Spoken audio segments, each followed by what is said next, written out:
Which political tribe harasses the most? If you follow the media, you're probably going to hear that it's the anti-social justice groups constantly attacking and marginalizing social justice activists, or SJWs as they call it. You're going to hear about conservatives and the right and Gamergate and the alt-right and just how awful these people really are. But is that true? If you were to ask me, I'd say it's just the internet. Everyone can be awful. And what ends up happening is, because people at these media companies tend to be left-leaning or left-wing activists, most of the ire they receive comes from the right.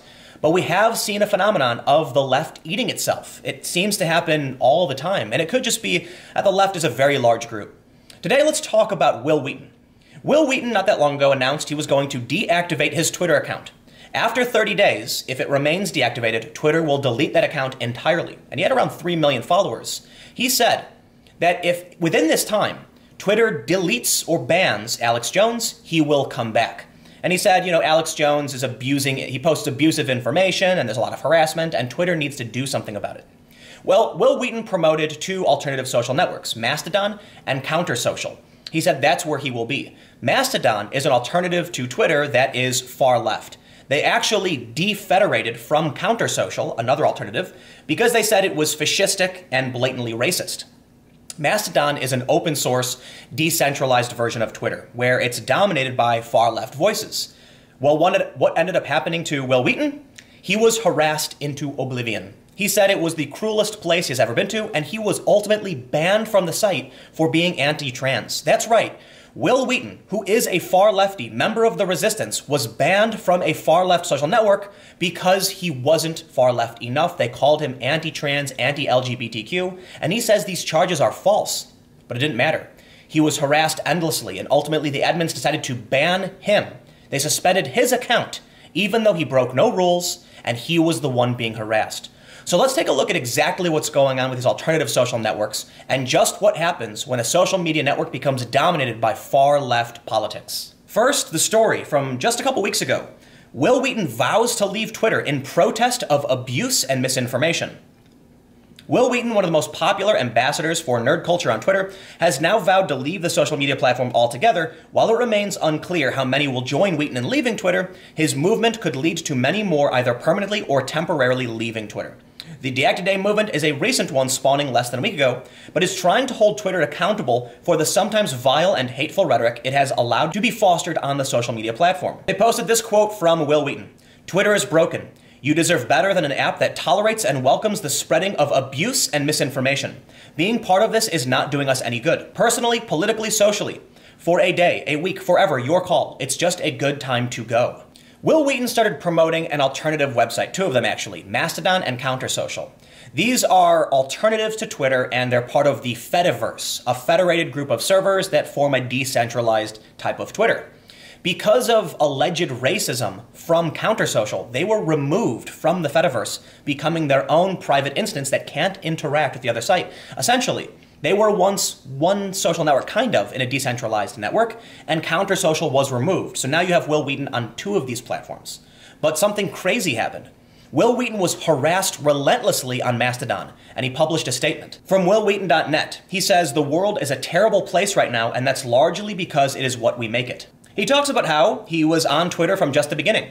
He thinks that he was the first couple thousand accounts. He says, "I remember when it was just a smallish group of people who wanted to have fun, make jokes, share information and tips on stuff that was interesting, and oh so many pictures of our pets. It was awesome. I thought that if I left Twitter, I could find a new social network that would give it some competition.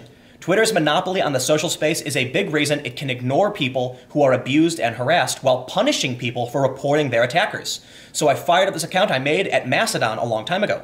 I thought I'd find something different. I thought I'd find a smaller community that was more like Twitter was way back in 2008 or 2009. Cat pictures, jokes, links to interesting things that we found in the backwaters of the internet. Interaction with friends we just haven't met yet.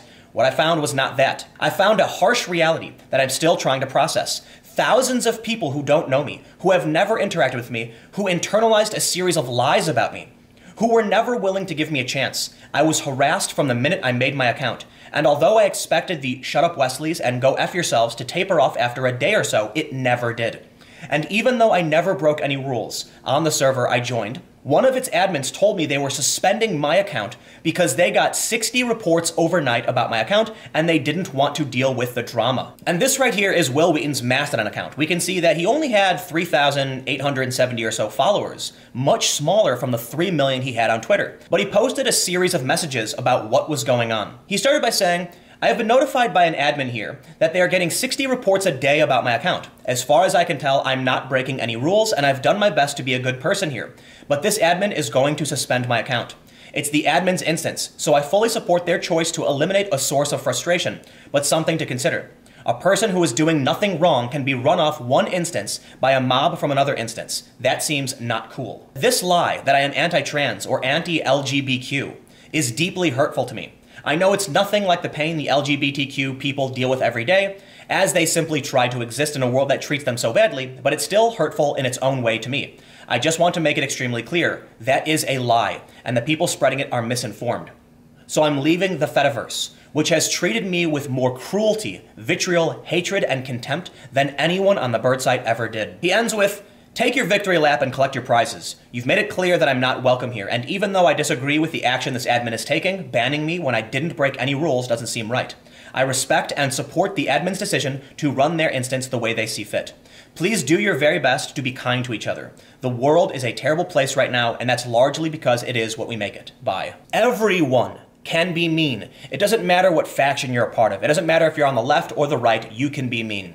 And now it seems like we have two rather extremes in terms of alternative Twitters. We have Gab, which is populated by a lot of people who are white nationalist, far right, or anti-Semitic. Not the entirety of Gab, but it does have these people. And then we have Mastodon, which is dominated by the far left. And we can see what happens. While on Gab, you're going to eventually see some posts that are probably racist and anti-Semitic. But you can't ignore these people and you can block it. Gab says they'll uphold your free speech, and as much as I don't like the idea of racists and white nationalists having free run of things, I also recognize I can just ignore them, and this is the internet. And it's much better being able to ignore people than being falsely accused and run off of another social network. Look at what happens with Wil Wheaton on Mastodon. Wil thought Twitter was so bad, and he went to Mastodon, he went to Counter Social, and Mastodon banned him. Or I should say they suspended his account because people were lying about him. That's rather terrifying. These things happen. They're called false flags. It happens on YouTube. It's happened to me. It happens on Twitter. Many people will get falsely accused of something, and these massive social networks can't deal with the overload of reporting, the brigading, so they'll just suspend somebody. But to see what happened to Wil is just totally, well, it's absolutely terrifying. I think Wil Wheaton can be a snarky dick. I think he can be a very mean person in a lot of ways. I think he lacks empathy for a lot of people who aren't inside his bubble. But I totally respect his right to do the things he does. I think he's worthy of criticism, and I've criticized him. I think leaving Twitter was a mistake because he had a huge platform there and he actually mattered to a lot of people. But look at what happens when he tries to support the far left. They destroyed him. He said it was the most cruel, the most vitriol he's ever experienced. That is absolutely detestable. Look, man, I have a lot of criticisms of Wil, but that kind of treatment of somebody is just wrong. And I know he probably received a lot more on Twitter because Twitter's much larger. But look what happens. Twitter supported Wil. He was a verified account with millions of users. And look what happens on Mastodon, a decentralized network. He got the boot. He was falsely attacked, they lied about him, and they got rid of him. And this is what happens when you side with authoritarianism. You might not like Gab or these other networks because they have a high density of people who are racist, but they're still going to be more libertarian and allow you to express your thoughts. You might have to fight against some racist ideas you don't like. You might have to just block them. The same can be true for Twitter, but Twitter does ban hate speech. But when you look at Mastodon, they're much more authoritarian. They will get rid of you if other people lie about you. Again, Wil Wheaton broke no rules. As it seems, I don't think Wil Wheaton's broken any rules on Twitter, and I really doubt he broke the rules of Mastodon. But they're going to suspend him anyway, because the mob said so. And this is what's terrifying about a left-dominated social media platform. And it's one of the problems I think the right has. They're not willing to play dirty like this. Sometimes they are, absolutely. There are some people who are more authoritarian on the right, for sure. But they don't play these kinds of games. Gab allows the nastiest people onto their platform to do whatever they want. Well, not necessarily whatever they want. They've actually had to remove some people because of external demands by other companies. But for the most part, Gab is trying to uphold your free speech, probably because Twitter will remove people for saying things that Twitter doesn't like. But look what happens on Mastodon, which is far left, which the far left advocates for. How they can support this is beyond me. It's absolutely insane.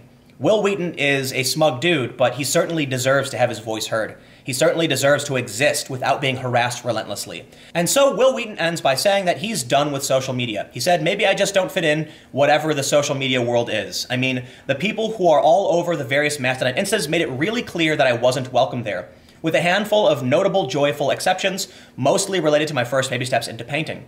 And it seems as if I was just unwelcome because I'm me, I guess. Like, I know that I'm not a transphobe, but holy S, that lie just won't die. And right now, as I am writing this, someone at Mastodon is telling me that I am, because people said so, and I should apologize to them. I mean, how am I supposed to respond to that? When it happens over and over and over again. You've been lied to about me. Please give me a chance. Just doesn't seem like a viable way forward with people who are, for whatever reason, very, very angry. And these people seem to have an idea of me in their head that doesn't fit with the idea of myself that I have in my head. It's honestly caused me to rethink a lot of stuff. Like, am I really the terrible person they say I am?